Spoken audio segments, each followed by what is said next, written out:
Today we're going to look at lesson 8-7. We're going to be continuing with solving more quadratic equations, only this time we're going to have a value for our a, which is going to be the coefficient in the first term. So it's just going to be another thing we're going to have to take into consideration, but it shouldn't be too bad in comparison to the last lesson. So let's look at our first one. We have 7x squared plus 29x plus 4. So in this trinomial, a equals 7, b is equal to 29, and c is equal to 4. So we need to find two numbers with a sum of 29 and a product of 7, which is our coefficient of our first term. So a product of 7 and 4, which is our constant, or 28, because 7 times 4 is equal to 28. So, let's look at our first problem here. We'll start by using our chart again. On the factors of 28, because again, we have a 7 here, and we have a 4 here. We want to find the product of those. Well, we want to find the sum of two numbers with the sum of 29, and the product of those two numbers, 7 and 4. So that's why we're using 28 in this case. So we have the factors of 28. And then we're going to have our sum. So factors of 28, 1 and 28, that gives me 29. Okay, that's what I'm looking for. That's my B. So now I can solve. So I have 7x squared plus 29x plus 4. So the pattern we're going to follow in rewriting these polynomials is going to be our first term plus mx plus px plus our last term, which is 4 here. So I know what those terms are. I know what m and p are. We just found them. It's going to be equal to 7x squared plus x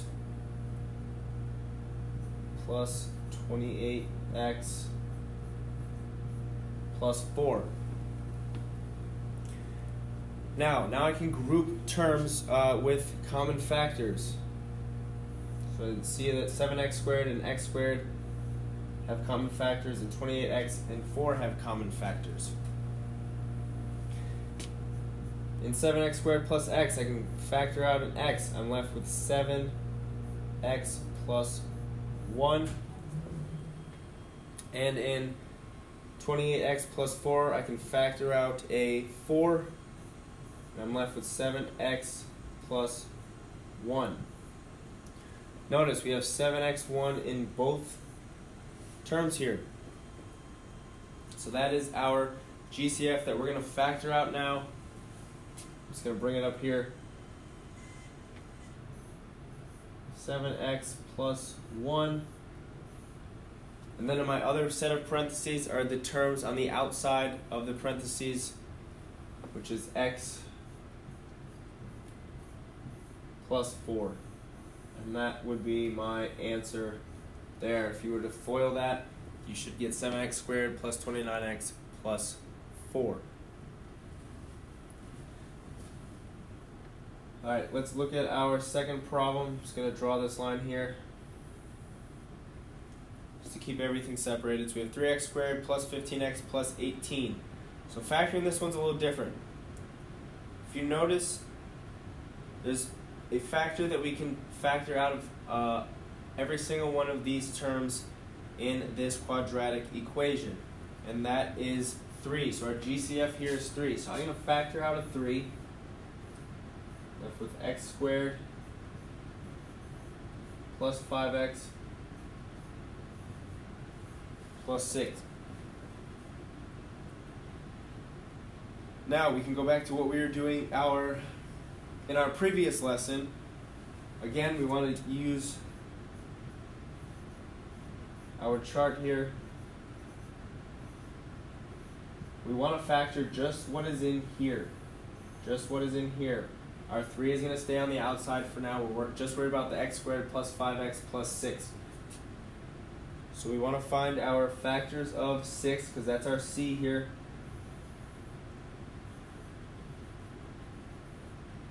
And their sum. Our factors are both going to be positive, and we need them to add up to our b term, which is 5 here. So I have 1 and 6. That sum would be 7. So that doesn't work. I have 2 and 3. That sum would be 5. So those terms work. This is my m. This is my p. So we're going to use the same formula that we used in our past lesson. We have, I'll write it over, actually I'll write it right underneath here. 3x squared plus 5x plus 6. We still have our 3. We didn't do anything with it. So it would be 3x plus m and x plus p. And just fill in our m and our p. We know our m is x plus 2, and our p is 3, so it's x plus 3. And that would be your solution there. Alright, let's look at our next one. I'm just going to draw this line down just to separate everything here, so we know what work is going with which problem. So we have 3x squared minus 17x plus 20. So in this trinomial, we have a is equal to 3, b is equal to negative 17, and c is equal to 20. So since our b, which is negative 17, because it's negative, our m plus our p will be negative. And since our c is positive, our m times our p will be positive. Which makes sense because two negatives make a positive. So to determine our m and our p, we need to list our factors of 60 in this case, because we have a 3 here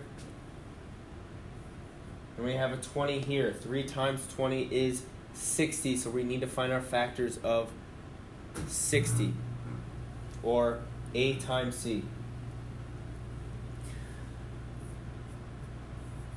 We have our factors of 60,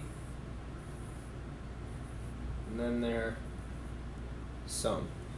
We're going to need some more room here.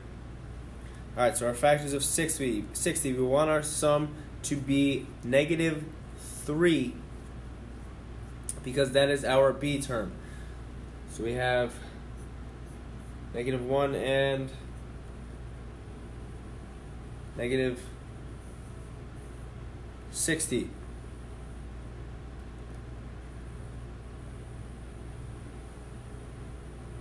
And their sum is negative 61.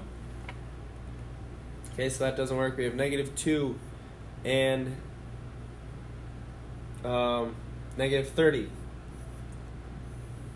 That gives me negative 32. Still not what I'm looking for. I'm looking for negative 17. Negative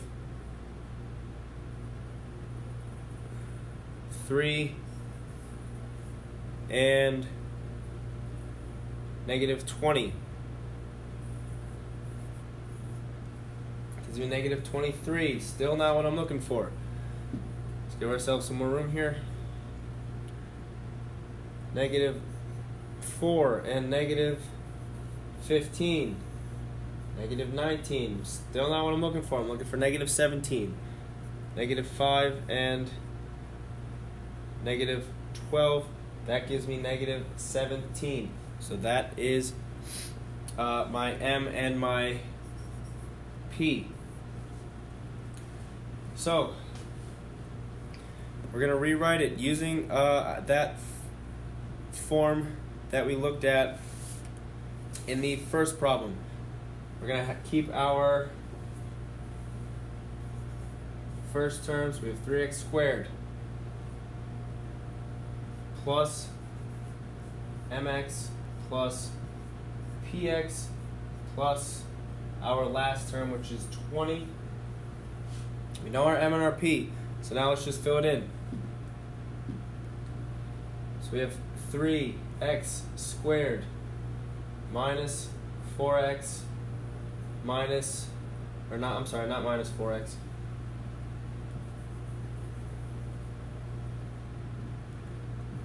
Minus 5x minus 12x plus 20. Now we can group like terms.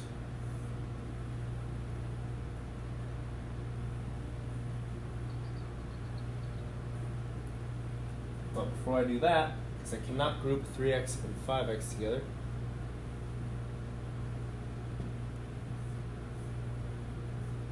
I want to rewrite it so I can group like terms together. 3x squared minus 12x minus 5x plus 20. Now I can group like terms.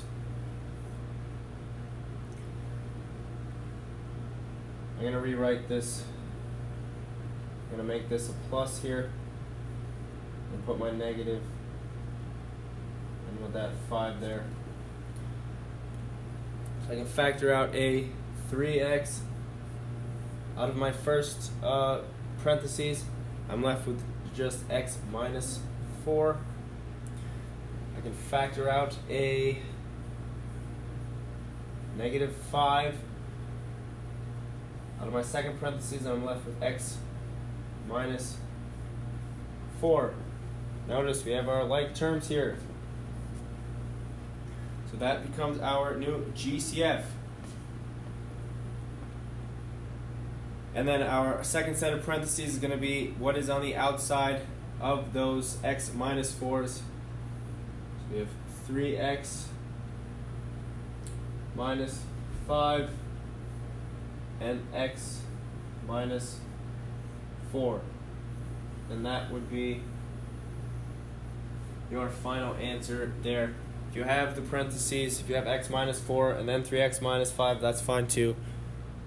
They are the same. Alright, for our next problem here, it says factor 4x squared minus 3x plus 5 if possible. If the polynomial cannot be factored using integers, write prime. So in this trinomial, a is equal to 3. Oh no, I'm sorry. A is equal to 4, b is equal to negative 3, and c is equal to 5. So since b is negative, m plus p has to be negative. Since c is positive, m times p is positive. So m and p are both going to be negative when we're listing out our factors. So we're going to list out our factors of 20. Because our a is 4 and our c is 5, we multiply those two together, and that gives us 20. So we have our factors of 20 in our sum. Remember, we want them both to be negative. So we have negative 1 and negative 20.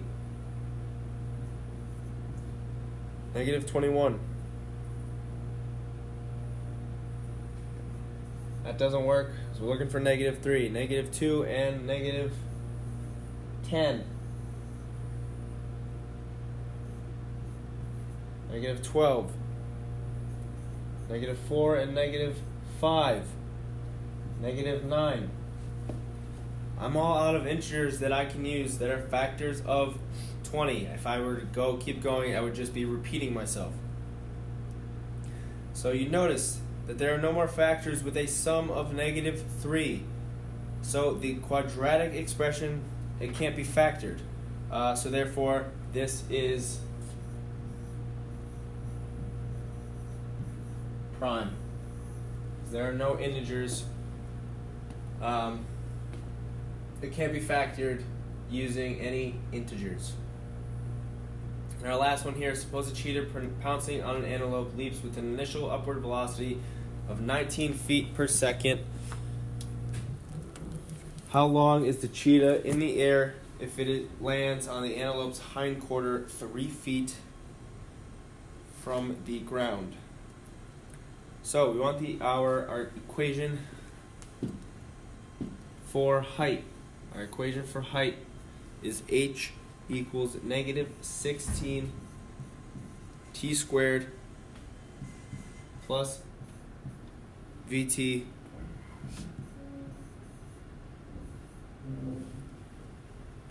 plus h sub 0. Okay, so we know what our height is. We know our it's 3, they give us that, minus 16. We don't know what our t square is. Plus, we know what our velocity is 19 plus 0. Now, we want to make this a quadratic equation that is equal to 0. To do that, I'm going to subtract 3 from both sides. I'm going to get 0 equals negative 16 t squared plus 19t minus 3.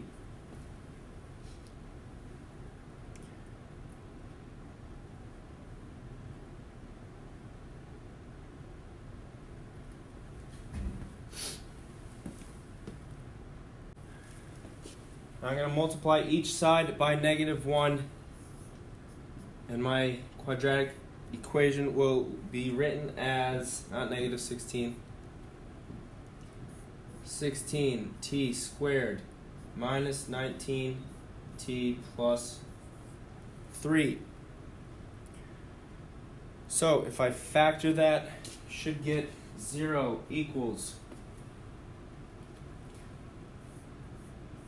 16t minus 3 and t minus 1. Set both of these equal to 0. 16t minus 3 is equal to 0. T minus 1 is equal to 0.